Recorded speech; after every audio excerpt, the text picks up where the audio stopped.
Dernier d'une famille de 19 enfants, André Gagnon passe une enfance heureuse à Saint-Pacôme de Kamouraska, dans une famille amatrice de musique. Très jeune, il montre du talent pour le piano. Oui, je me souviens que le clavier m'arrivait exactement à la hauteur du menton. Et il me prenait, il m'assoyait sur le banc et je pianotais les chants religieux que j'entendais à l'église. Talent qu'il développe ensuite à Montréal, au Conservatoire de musique. Et il accompagne aussi plusieurs chansonniers du groupe Les Beaux-Os. Il cherchait un pianiste qui coûtait pas cher. Et pour moi, c'était une fortune.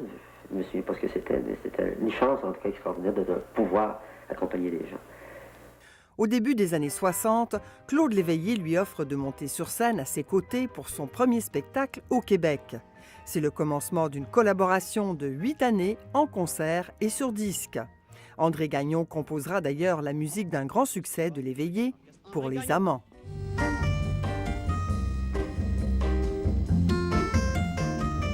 Mais c'est à Paris où il poursuit des études de piano qu'il se découvre l'envie de faire du spectacle. J'ai réalisé que le spectacle de Zizi Jeanmaire m'avait beaucoup plus intéressé que tous les concerts symphoniques que j'avais entendus avant. En 1969, André Gagnon met fin à sa carrière d'accompagnateur et se lance sur scène en solo. Il interprète alors ses propres compositions qui naviguent entre musique classique et populaire. Il enregistre avec des orchestres symphoniques, mais se retrouve aussi à danser la claquette. La seule prétention que j'ai, moi, en ce qui concerne mes spectacles et en ce qui me concerne moi-même, c'est d'être sur la scène ce que je suis dans la vie. En 1975, son deuxième disque, Neige, est un succès international.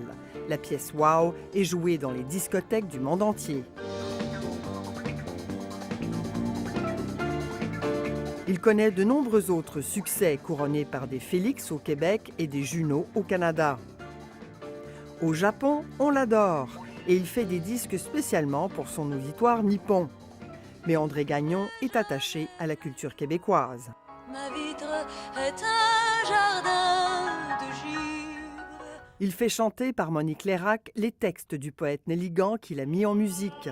Et il compose l'opéra Néligan sur un livret de l'écrivain Michel Tremblay. Il monte aussi des spectacles hommages au violonneux Jean Carignan et à la Bolduc, la turluteuse.